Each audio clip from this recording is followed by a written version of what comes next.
Okay, for today's video guys, so good morning di ay sa tanan.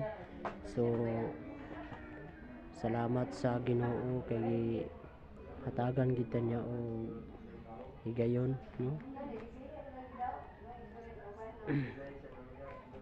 Higayon sa tanang panahon nga ato gyud gihatag sa iya gyud para sa iyang kamayaan.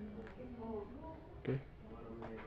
Shout out din sa tanan akong mga followers diha sa tanan-tanan.